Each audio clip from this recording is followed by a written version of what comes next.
Alors que le service national poursuit dans la capitale son opération d'assainissement, des voix s'élèvent pour appeler la population au changement des mentalités. Plusieurs acteurs environnementalistes estiment que la réussite de la mission confiée à la task force chargée de rendre la ville salubre dépend en grande partie de la collaboration et de la participation de la population.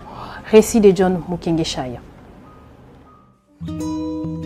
Les coups de balai du service national étaient vivement attendus pour redorer à la capitale congolaise son image de Kin la Belle.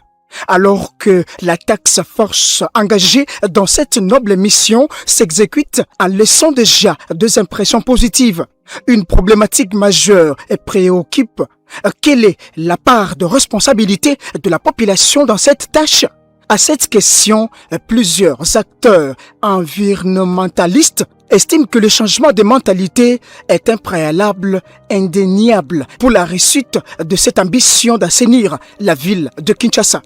C'est-à-dire que le problème d'abord de l'insalubrité a plusieurs causes. L'une des premières causes, c'est l'incivisme.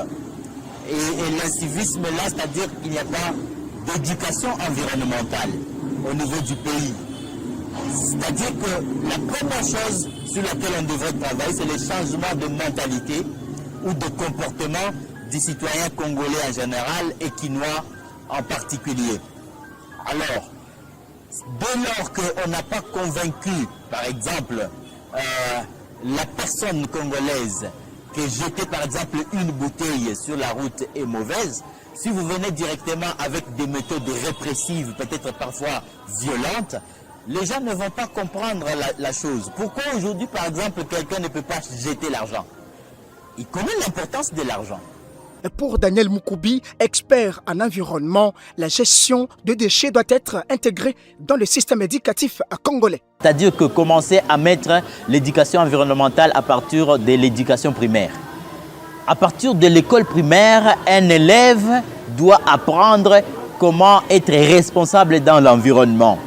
Dès lors que cette éducation de base n'est pas ancrée dans notre système éducationnel, les méthodes que nous allons appliquer seront inefficaces.